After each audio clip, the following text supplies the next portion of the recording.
Hello, and welcome back to another episode of County Perspective, the show that focuses on Frederick County government, local programs and events, and a community that you live in. I'm your host, Brandon Rosa, and thank you for joining us. There have been lots of things happening around the county recently, so let's start things off with some recent news from Winchester Hall. Last month, County Executive Jan Gardner announced several initiatives aimed at protecting and preserving forests, our environment, and historical elements within Frederick County.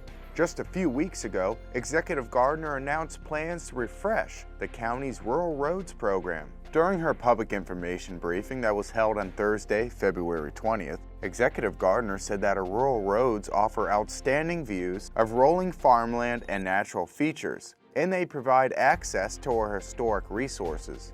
She wants to focus on these hidden gems and what can be done to enhance their appeal while ensuring safe travel for residents and visitors. Executive Gardner initiated the Rural Roads Program reboot by hosting a Rural Roads Program Roundtable. The roundtable consisted of representatives from the Roads Board, the Bicycle and Pedestrian Advisory Committee, the Parks and Recreation Commission, and the Historic Preservation Commission, as well as members from the Farm Bureau, Friends of Our Rural Roads, members from tourism, staff from the Division of Public Works, Council President MC Keegan-Ayer, and more. The roundtable was a great way to revamp the program, as participants discussed how to best reshape the program so that it balances the unique maintenance needs of the often unpaved scenic roadways with the community's goals to preserve and protect the scenic and historical qualities of the roads and nearby land. Participants considered adding new roads as well as excluding roads out of the program, how to promote the roads for tourism, like the covered bridges of Frederick County, and the priorities that should be considered when maintaining these special roadways. Many residents also spoke about what it's like to live along a designated rural road. County Executive Jan Gardner and Frederick County officials led Congressman David Trone and Rick Larson on a tour of Transit's electrical buses and their solar array that powers the buses. Congressman Trone of Maryland's 6th District and Congressman Larson of Washington State wanted to learn how Frederick County is utilizing solar energy to power buildings, as well as electric buses for public transportation. They visited the county on Friday, February 28th. County Executive Gardner was pleased to share what the county has done in renewable energy efforts, particularly solar. I had a chance to speak with Congressman Trone and Congressman Larson. Let's hear what they had to say about their tour. It was great to see the new electric buses that have been put into service here up in Frederick County and understand the economics behind that. So it's fascinating to learn a little bit higher cost of acquisition, great federal funding, almost 80%, 10% from the state, 10% local, but we've got here $50-some thousand per bus per year in savings.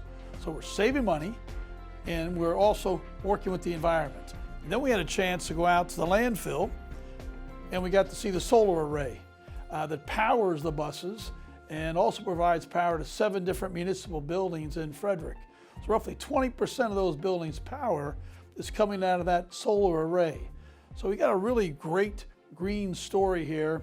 And also look at maybe other towns. Hagerstown, certainly Montgomery County, can all benefit from bus rapid transit and more electric bus type service. This is still very much a learning experience for me. I'm on the Transportation and Infrastructure Committee in the U.S. Congress, and so I've been on the committee for 20 years, and a lot has changed in a lot of ways, including in transportation. Starting to see a lot of these transit agencies look for ways to introduce and integrate electric buses into their fleets, and so it's very new to us to do that in Washington State. We've got a few municipalities in my area who are looking at electric buses. One has already introduced electric buses, another one is looking at a feasibility study. And so for me, this is a field trip so I can learn a little bit more and do a better job, and David Trone's helped me do that. County Council members and the County Executive congratulated and recognized 15-year-old Lauren Young from Middletown High School for her achievement in winning first place in the 2019 National Marbles Championship before the March 3rd council meeting. Young recently was a guest of County Executive Jan Gardner's Community Conversations talk show, where Executive Gardner interviewed Young on her journey to becoming the 2019 National Marbles Champion. Young competed against more than 20 boys and girls at the National Championship last June in Wildwood, New Jersey, where she became the first place winner. Players came from all around the country to compete in the 5-day-long tournament. Each player at the tournament demonstrated high skill levels in the game of ringer. Players who made it to the championship first had to qualify to enter the tournament by winning first or second place at their local marble tournament division. Young has been playing marbles for 7 years, and her love for the game isn't going to stop anytime soon, as she said she will be coaching marbles for the Frederick County Knucklers. Last fall, the County Council and County Executive held the official signing of the Livable Frederick Plan. Now recently, members of the county's planning staff announced that they will begin the rollout of the Livable Frederick Plan by looking at the Sugarloaf area. So why Sugarloaf? And what exactly are they doing? Take a look and find out. Livable Frederick Master Plan is a visionary document, a strategic look at growth and development in the next generation for Frederick County. This was an initiative that was put forward by the County Executive, Jan Gardner, within the first year of her first term. It was her intent to take a different approach to long-range planning for Frederick County. There had been some planning efforts in the past several years. It kind of muddied the waters a bit. I think her intent was to say, look, we can do better. And after about 4 years, several hundred community meetings, surveys, social media, web page, multiple public hearings and public outreach events, finally the plan was adopted after great engagement with the County Council in September of 2019. It was important for us that when we started Livable Frederick that we weren't simply looking at growth and development issues in our growth areas. We also had to look at system-wide issues like how our agricultural economy functions, as well as open space issues and natural landscapes issues. Sugarloaf Mountain being such a recognizable feature in the landscape gave us the opportunity to kick off the implementation of Livable Frederick with an area that is recognizable across the county. The principal reason that we put forward Sugarloaf as a first step in the implementation program was that because there has been development pressure there in the past, and we heard from the community. There was a lot of opposition to prior development proposals down there, several of which were inconsistent with the scale and the scope of the development of the community that's there today.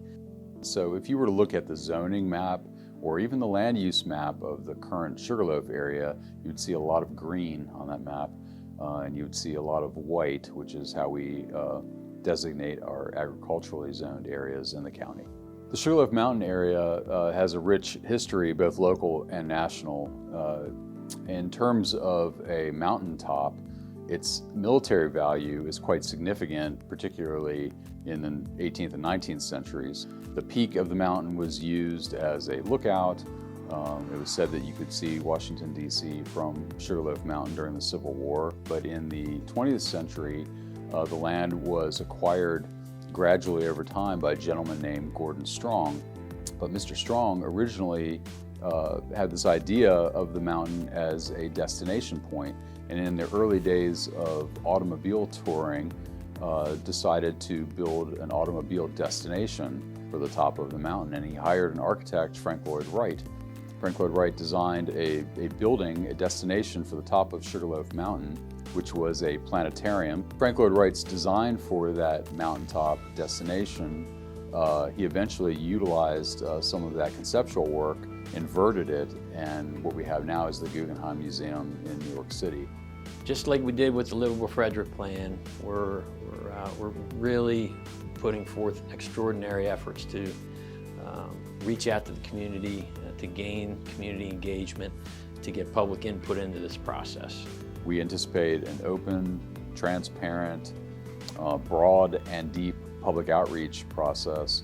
We'll be kicking off at the end of February with the first of our public outreach meetings, but we anticipate several of those as the plan moves forward.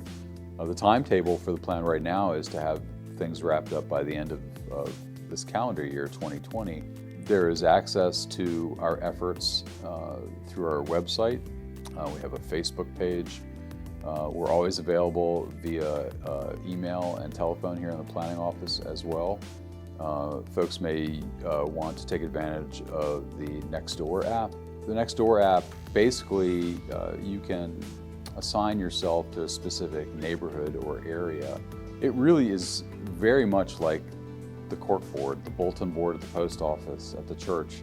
In the past, the county has been pretty good about being open and honest about its planning activities, and we want to expand on that and make sure that anybody who has something to say has an avenue to say it. Be sure to stick around. We have plenty more coming up on County Perspective.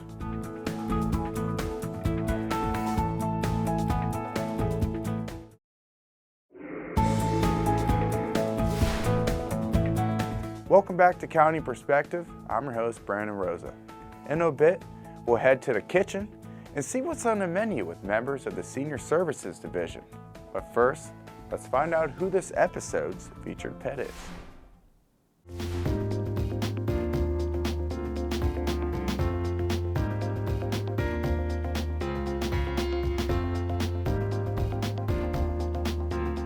Kaya is a beautiful 1-year-old Pipple mix, and while she's been getting lots of attention from volunteers, she's been overlooked by adopters. This sweet girl can be a bit nervous at first, but once she warms up, she loves to be petted and enjoys playing with human and canine friends. Kaya has a ton of potential, but needs an owner who can help her brush up on some basic training. Visit Kaya at Frederick County Animal Control and Pet Adoption Center, 1832 Rosemont Avenue.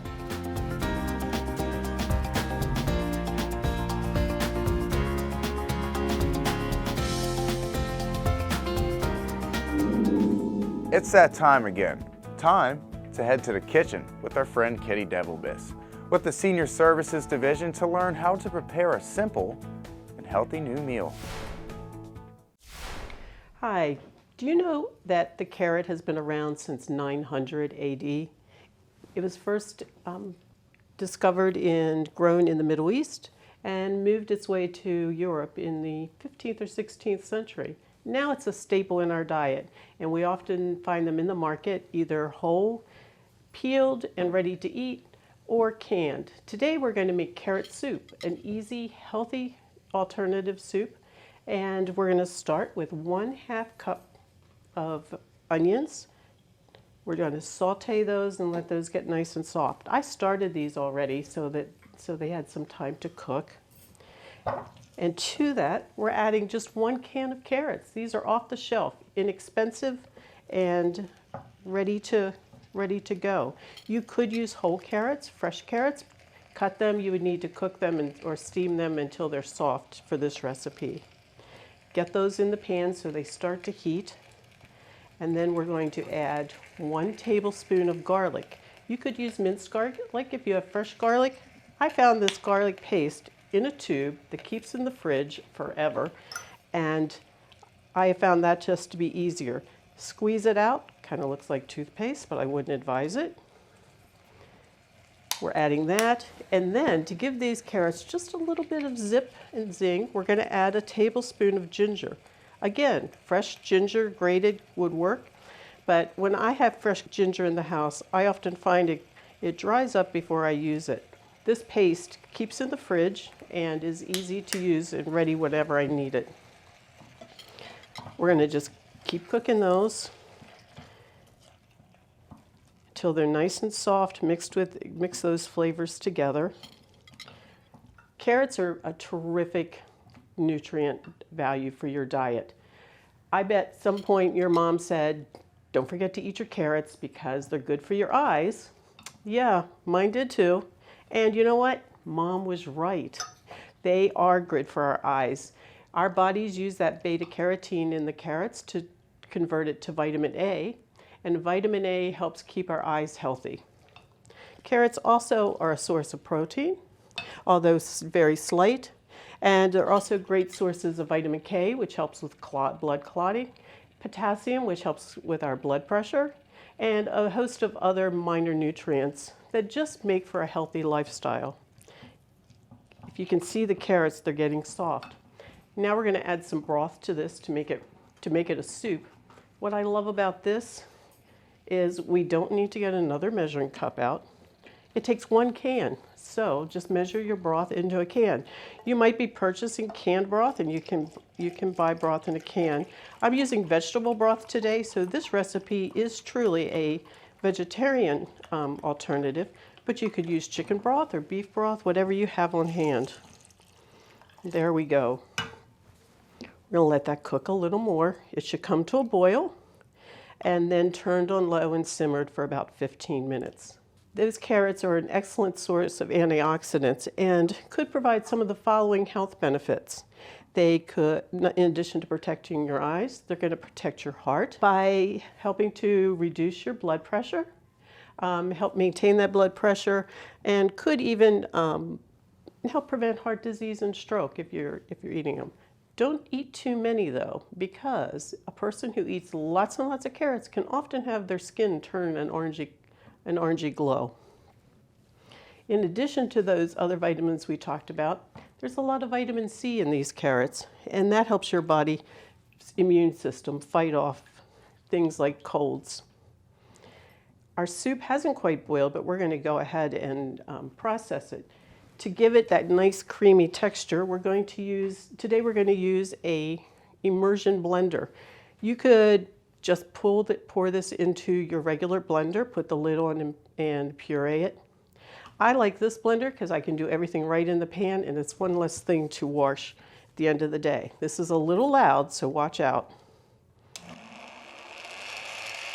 If you can see it, it's just chopping those carrots up, giving us a nice creamy texture. If you like your soup a little chunkier, you could stop now. I'm going for a nice smooth puree today.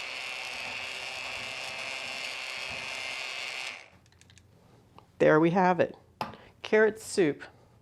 It's going to have a nice taste, a nice zingy flavor, and this is a great soup for a winter day when you're feeling a little chilled, or in the summer, serve it a little cooler, and it's a refreshing summer flavor. I love the color of this nice bright orange color, just gives it a warm feeling. If you can see that nice color, there's a little bit of chunk there for flavor. I'm going to serve this with a little bit of bread today. You could add some cheese or meat to add some protein to that.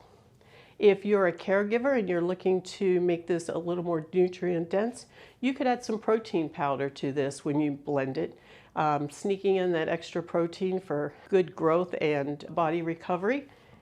But if you don't, it's just fine.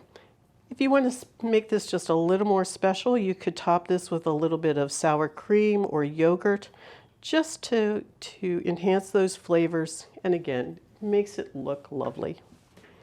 This is carrot ginger soup. If you'd like a copy of this recipe or other nutrition information, please go to frederickcountymd.gov/senior services. Looking to try something new? Perhaps you or one of your family members just want to get out of the house. Well, multiple Frederick County departments have numerous activities, promotions, and events occurring throughout the community. Here's a peek at just a few of them.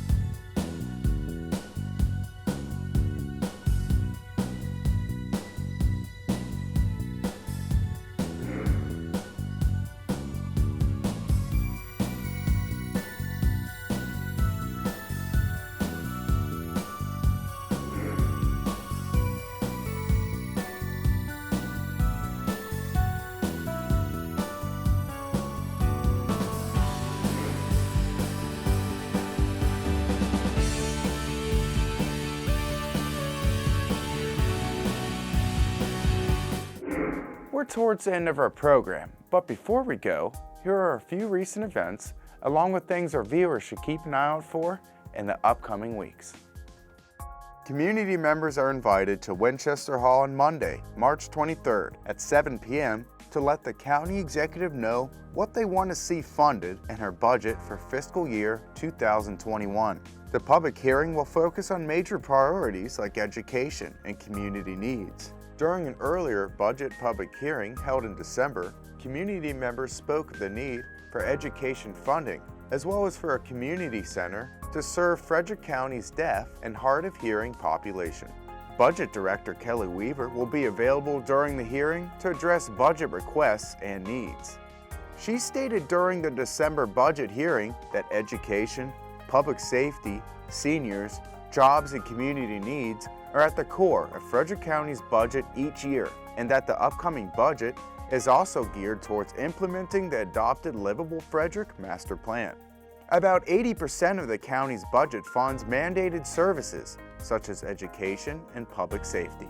The remaining 20% of revenues go towards service such as libraries, roads, and parks. The budget public hearing will be broadcasted live on Channel 19, HD Channel 1085, and FCG-TV's live stream. If you are looking for employees, consider a new approach at a reverse job fair. The Arc of Frederick County is hosting the event on Tuesday, March 24th, from 10 a.m. to 12 p.m.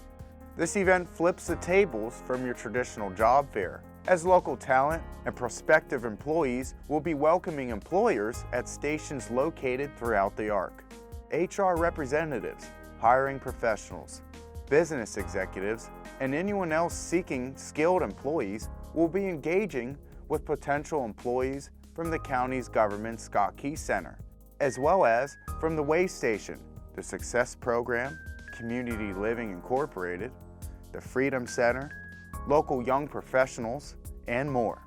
This event is a great way to market one's skill set in the workforce environment.